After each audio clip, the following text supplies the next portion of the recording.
Hello, this is Memphis Communiversity. We're doing another AP Calculus free response question, and this is a polar free response question, difficulty number 7. So keep in mind that we are doing those harder polar questions. We're going to see things that are going to be a little bit more difficult than the first 5 videos. If you don't know our channel, we go from difficulty 1 through 10 in every single free response question, including polar. So this is going to be similar to our last video, difficulty number 6. Basically, it's going to be our normal polar questions. We're going to be doing derivatives just like normal. We're going to be finding equation of tangent lines, using the area formula, things like that, except we do not have a calculator. So in this case, we have this, what is called a rose. We have this graph right here. We have 3 petals. And what we want to do is we want to write but do not evaluate the area of the petals of the graph of R. So again, this is pretty hard. The one hard thing is, of course, that we need to find the area of a polar graph. When we find the area of a polar graph, it's just area is equal to 1/2 integral of R squared. So that's really easy. It's the limits on the integral that's difficult. So let's talk about that. So again, the area, what we want, and keep in mind we only want to find, or we want to find the area of 3 petals. So it's just 1, 2, 3. So we can write 3 petals to be more precise. So the area is going to be, the formula is, of course, 1/2 the integral of some number to some number R squared. So again, this formula is not that bad. The only hard part is just knowing what to put on the integral. So let's just think about it for a little while. The first easy thing we can do is we can replace the R squared with this. Keep in mind that when we do square this, the 2 will also be squared. Not really relevant because we only have to write, but we don't have to evaluate. But if we were to evaluate, we would have to put numbers on this integral. Square this. We have to put numbers, of course, but we would have to square this. This would be, of course, 4 times cosine of 3 theta. So then what we're going to do is we are going to just find the polar graph now. So what we would want to do, of course, is we would want to go just from 0 to 2 pi and just hope that that's the answer. But polar graphs are pretty tricky. Actually, when we go from 0 to 2 pi, if you don't know this polar graph will actually sort of draw this function twice. So if you found the area and you thought it was just 0 to 2 pi, the givens, you would actually be drawing this graph twice. So you'd be actually finding twice the area. So if you knew polar graphs, of course, you would know that it goes from 0 to pi, 0 to pi, but that's pretty tricky. So what I want to know is, what I want to discuss today is how to find a way where we can just find this area directly with just sort of thinking about being careful with the radius of this polar region, also the origin. So remember that any angle that's not the origin, it's easy to tell what angle that we're talking about here. So notice when we plug in, for example, 0, it's nice to see where this function is starting off. When we plug in 0, we get cosine of 0, cosine of 3 times 0, which is 0, cosine of 0, which is 1 and 2. So we're going to start off at this point. And if you follow the polar curve, what it's going to do is it's going to go right here. It's going to cross 0. The problem is it's not going to come back here. It's going to graph this part, then this part, then this part, and then this part. So again, it graphs it in a funny little way. So it's going to be hard to put endpoints. So what we can think about is, well, let's actually not find the area of this entire thing. We're going to employ a nice little math strategy, which is, let's not go for the big problem. Let's go for a smaller problem. And perhaps the solution of the smaller problem will easily give us the solution of the bigger problem. So what I'm going to do actually is I'm not going to find the entire area, all 3 petals at once. What I'm going to do is I'm going to just find the area of this top petal. And why is this a good area to do? Because again, this graph starts at this angle 0. So this is where the ray of angle 0. It's going to progress as so. The angle is getting higher and higher. And then eventually what happens is that for some angle, the radius is 0. So all we need to do is we need to find the first time where the radius is equal to 0 past the point theta is equal to 0. Then that'll give me the boundaries to put on this integral, so that will give me the final answer, because then I can just set it up. Again, I do not have to evaluate this integral. So what I need to determine is, again, the first time this polar graph hits 0.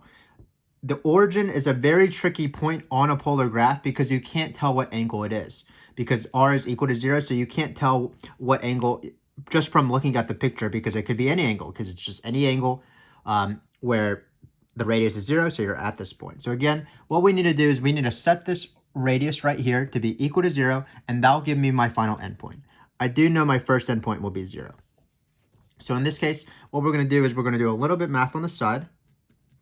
So we're going to set this to equal to 0. Well, of course, we can divide by 2. So we're going to get cosine of 3 theta is equal to 0. So what we want to think about is whose angle on the unit circle, whose cosine of that is equal to 0. So if you're looking at the unit circle, the first angle whose cosine is equal to 0 is pi over 2. Because notice when we have pi over 2, this point is 0, 1. So the cosine of this angle is the x value. That's going to be 0. So what we're going to do is we're going to set 3 theta to be equal to pi over 2. Because we want the theta that makes this thing in the parentheses pi over 2. So we get cosine of pi over 2. That will be 0. And that will be at the origin because we'll have 0 radius. So what we're going to do is we're just going to do a simple math trick, of course. We're not a math trick, just divide by 3. And we get theta is equal to pi over 6. So this is my angle, and I am almost done. So I'm going to put pi over 6 here, and I'm going to put pi over 6 here. But again, let's be careful of what area we just did. We did the area of this graph, because we have 1/2 r squared, and we went from certain angles to certain angles. Well, it looks like we started at angle 0. We went off to pi over 6. So again, all we found is the area of the half petal. So we should write area of a half petal. So how do you find the area of all 3 petals? Well, how many half petals does this picture consist of?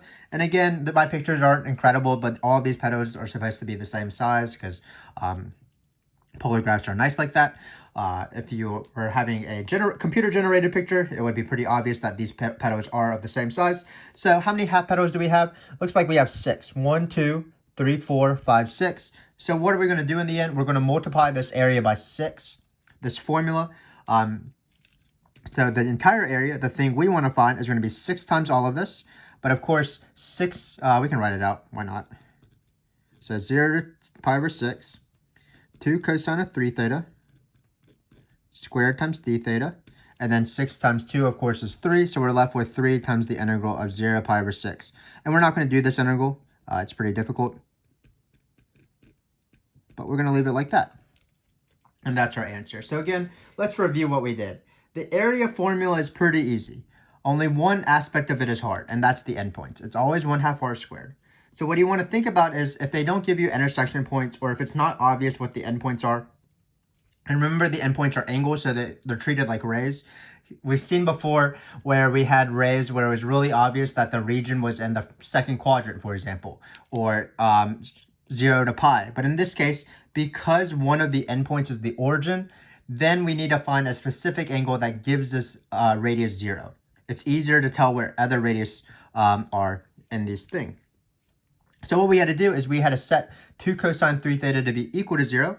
And we used a little bit of trig knowledge to realize that theta would have to be pi over 6. That's going to be my endpoint. But we want to think about what we actually found the area of. That's the area from angle 0 to pi over 6. That only is the first half petal, because that's when this polar graph crosses the origin for the first time. So what we had to do at the very end is multiply by 6. So again, in my opinion, these area questions are very tricky. You just want to think carefully about half petals and things like that, and how much area you're actually drawing. Be wary, especially if you have one of the endpoints being 0, because that often means that you have to set something to be equal to 0 if one of the endpoints is the origin to find that specific angle. So hopefully that made sense. Still use the same formula, but it took a little bit of work to find this angle, and we also multiplied everything by 6 because we actually found only a sixth of the area. So the next question is pretty easy in terms of comparison for that. So just find the rate at which the distance between the graph of the polar curve and the origin is changing at theta equals pi over 2. Well, if you don't know what the distance between the graph of the polar curve and the origin is, that's just r. Remember that we've done some where you're finding the distance between 2 polar curves. That's just one radius, the outer radius minus the inner radius, because we're all on rays from the origin. So in this case, this question is a lot easier. We're going to write r here. So r is equal to 2 cosine of 3 theta. Then we are going to plug in pi over 12. So, well, first we're going to take the derivative, because the distance between the graph and the polar curve is this function. It's the radius, so we need to take the derivative. We do not have a calculator, of course, so we need to take this by hand. we can write theta here. So the derivative will be negative 2 sine of 3 theta, because the derivative of cosine is negative sine. And then, of course, we need to multiply by 3 because that's the chain rule. So it looks like we're going to get negative 6 sine of 3 times pi over 12. Well, 3 times pi over 12, that gives you pi over 4. And pi over 4 is a decently okay number in terms of angles, because remember that deals with 45. So the sine and the cosine are the same, actually. They're both root 2 over 2. So in this case, it's going to be negative 6 times root 2 over 2. And that will give me negative 3 root 2, because this 6 and this 2 will cancel. So again, not a bad question. This was just a simple derivative, one of the easiest derivatives. Another way to say this is dr d theta at theta equals pi over 12. What does this mean about the radius? What does this mean if the radius is getting smaller? That means it's getting closer to the origin. The distance between the graph of the polar curve and the origin is decreasing. So now we're going to do another question. Now we're going to find the equation of the tangent line. Let's remind you what r is so that we don't have to keep flipping back and forth. So r is equal to cosine 3 theta. So if you've been watching our videos, you know that, let me rewrite this, is better, 2 cosine 3 theta. But if you've been watching our videos, you know that once you get past the area question, a lot of the questions are about x is equal to r cosine theta, y is equal to r sine theta, so we might as well write that. R cosine theta, y is equal to r sine theta. So we have that, and then that will allow us to find, for example, the derivative, which will be the equation of the tangent line. So let's get started. So anytime you have a tangent line on the AP exam, no matter if it's in the polar free response question or elsewhere, what you need is you need to find a point. So the point is going to be, we're going to plug in pi over 12 into these two functions. It's just r cosine theta, r sine theta. So in this case, it's going to be 2 cosine of 3 theta. We can write it out real quick, times cosine theta. So again, you just need to know definitely, hopefully by the time you watch this, you do know the fact that x is equal to r cosine theta, y is equal to r sine theta.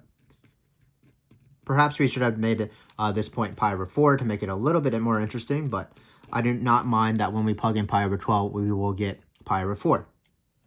So remember that when we plug in pi over 12 and we get pi over 4, inside the parentheses, cosine and sine of pi over 4.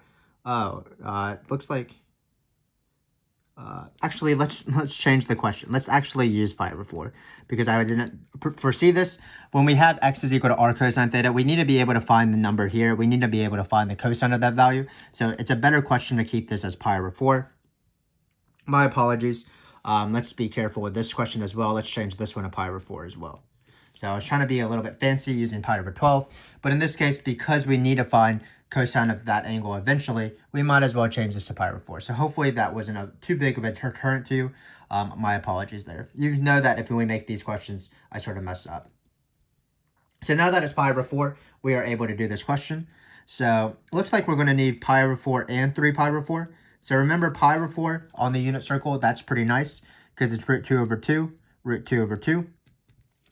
3 pi over 4 is the same thing, but keep in mind the cosine will be negative. So we'll just have to be wary of that. So in this case, when we plug in the point, cosine of 3 theta is going to be negative root 2 over 2 because it's 3 pi over 4. So it'll be 2 times negative root 2 over 2. And then cosine of just pi over 4 is just root 2 over 2. So again, all of these sine and cosine values are either going to be negative root 2 over 2 or root 2 over 2. Then when we plug it over here, this part is going to be the same. It's going to be 2 times negative root 2 over 2. So again, all I'm doing is I'm plugging in pi over 4 into this equation right here to find the point. And then sine of this is root 2 over 2. So it's going to be the same point actually, because the cosine and sine are the only thing that's different, and they're the same when you plug in pi over 4 and not, for example, pi over 12. So what we're going to do is we're going to write this point out. So notice these 2's cancel nicely. So actually a lot of things are canceling. These 2's will cancel. And then root 2 times root 2, if you don't know, is also 2, because the square root of 2 squared is 2. So then you'll have a 2 on the top. It will cancel out this 2. So all of this cancels actually. So we get the nice point. I wrote this parentheses very large, but we get the nice point negative 1. And this will be the same exact thing, negative 1. So not too bad. So now we have the point. What we have to do is we have to come up with the slope now. So to find the slope, what we have to do is we have to take the derivative of both of these functions. So remember that we're doing slope, that's dy dx. We'll be doing other derivatives in the future, dy dt. Remember that the theta derivatives are very easy, dx dt, dy dt, and dr dt, because all these functions are in terms of theta. When you have something not in terms of theta, you need to think about the chain rule. Dy dx is always dy d theta over d theta, dx d theta. Another way to think about it from the chain rule is that dy dx is equal to dy d theta times the derivative of theta, and then so that'd be times d theta dx, but then you can multiply by the reciprocal, and so you get dx d theta. Most of my students just memorize that it's dy d theta over dx d theta. So what we have to do, unfortunately, is we do have to take these derivatives right here. It's going to be product rule and a little bit of chain rule, and then we're going to plug in pi over 4, of course, not pi over 12, into this function right here. So let's do that. So what we're going to get is we're going to write dx d theta is equal to, we're going to take this derivative. So this derivative is going to be product rule. So let's keep this guy the same first. And then take the derivative of cosine, that's minus sine of theta. I'm going to be lazy and I'm not going to write it all in one line because I might run out of room. So this is just the first half of the product rule. Then we're going to take the derivative of this guy right here.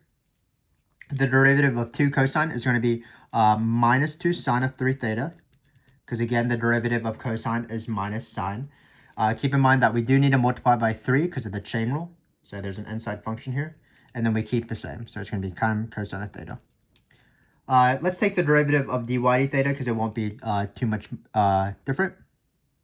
So we're running out of room, but I believe in us.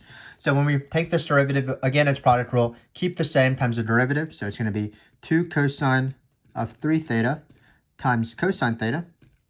And then it's going to be the derivative. We have this function here. Shouldn't be too bad. So we're going to do the second half of the product rule. It'll be this guy right here's derivative, which again is right here. We did the chain rule. Negative 2 sine of 3 theta times 3. And then finally, what's the derivative of, oh, we kept the same. So we just write sine of theta and we're done. So again, these derivatives are a little bit harder than difficulty 5 and 4 because we just have to do them by hand. Keep in mind that it's usually product rule because r will be a function of theta, so it'll be something times something. And keep in mind that if r had some sort of smaller function within the sines and cosines, that requires chain rule, of course. So now all we have to do is we have to plug in pi over 4.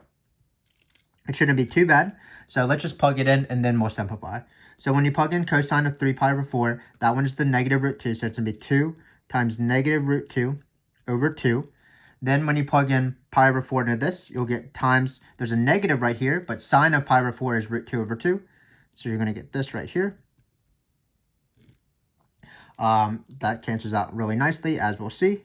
Then when we write plus, or we can actually write minus because it's minus 6. So minus 6, negative 2 times 3. Sine of 3 pi over 4, keep in mind, is root 2 over 2 because it's the y value.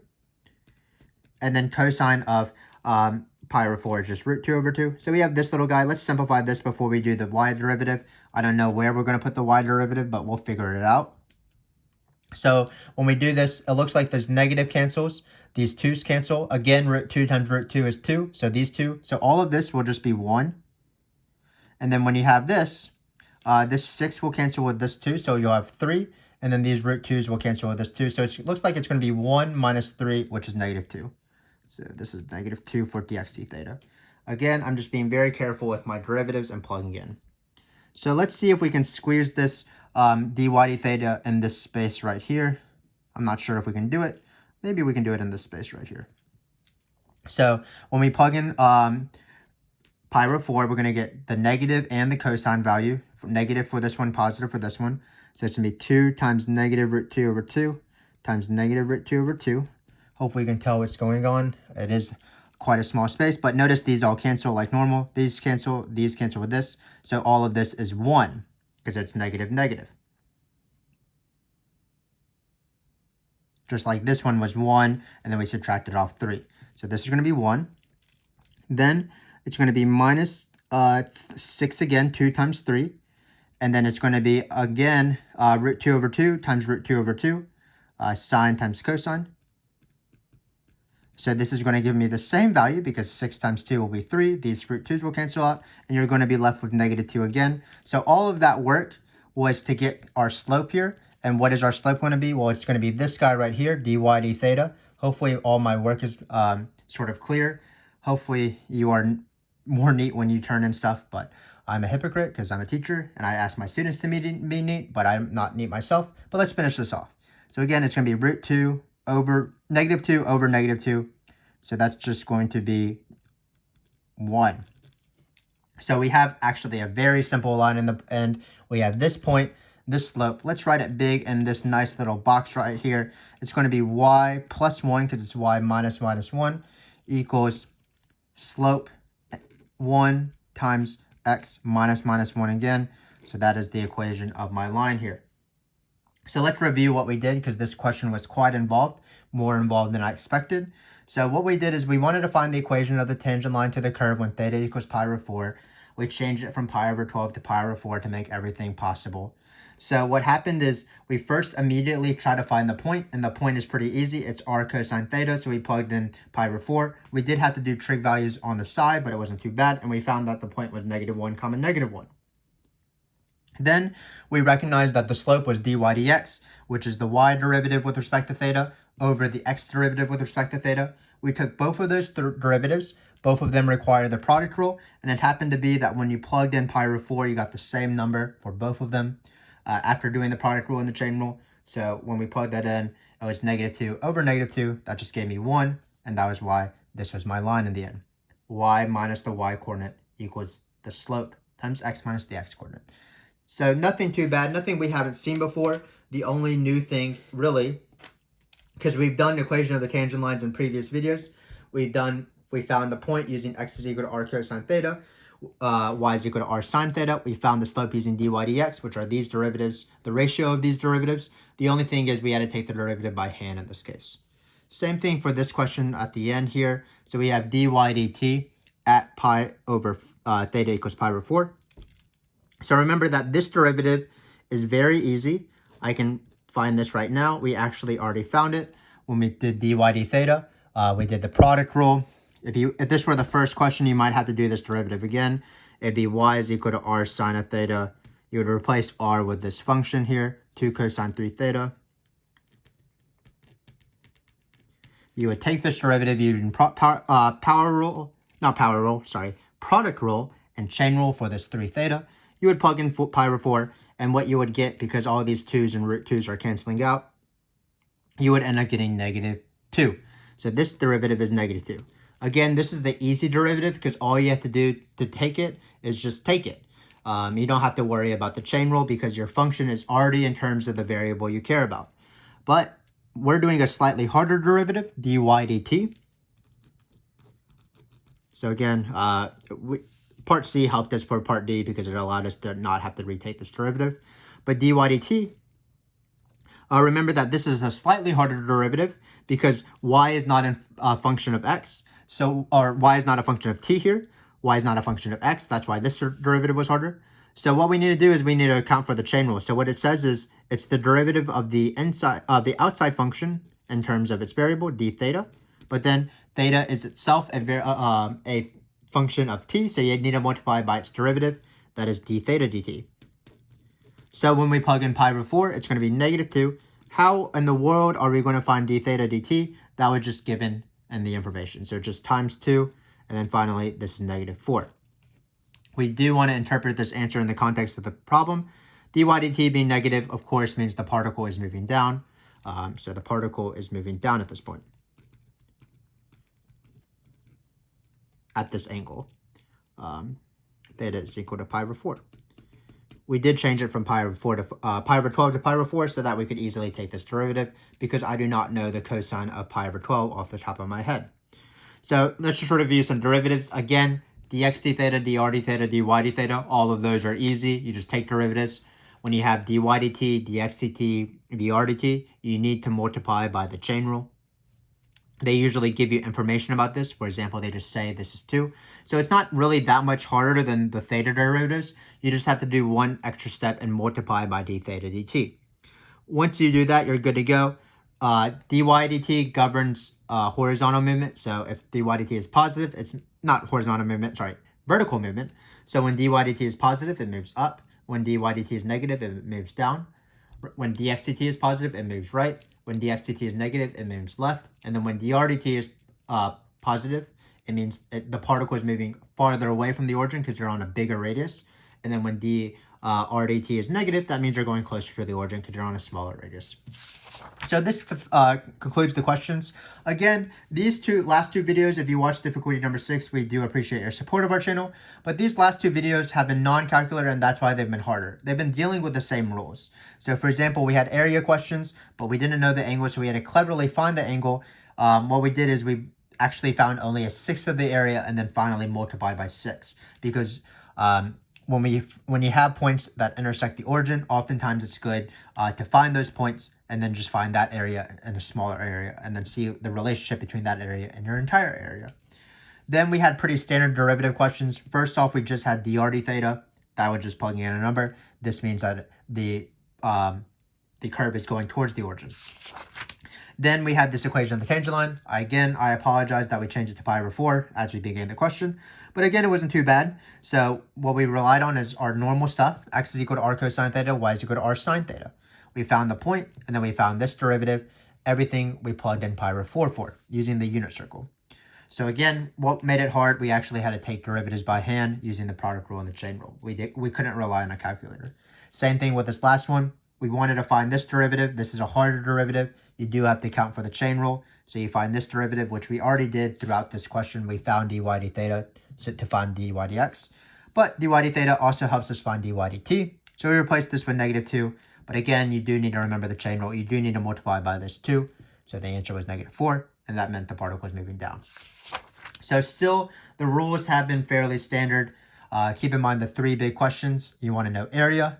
You want to know that x is equal to r cosine theta, y is equal to r sine theta. And then you want to know how to take derivatives. Which ones require the chain rule? Those are the ones that are not with respect to theta. So for example, dy dx sort of requires the chain rule. It's this right here. And then dy dt, dx dt, dr dt are similar to this. So for example, dx dt would be dx d theta times d theta dt. Finally, those are the 3 big things. So again, these last 2 videos have been, in my opinion, harder than the first 5 videos because we didn't have a calculator. We had to find these angles by hand. We had to take derivatives by hand. But if you continue, if you've made it this far in the video, I applaud you. I would suggest perhaps watching our next videos, number 8, 9, and 10. Those are actually based off more recent years. You'll see that in those questions, they ask some slight tweaks where they don't ask normal polar questions. So it might be good to check those out. For example, in difficulty 8, we're going to gain the use of the calculator back, but the questions are going to be a little bit weirder, where we're not going to have seen some of the questions, but hopefully we'll be able to figure everything out. So again, thanks again for watching, and I hope you have a good night if that's when you're watching this. Thanks again.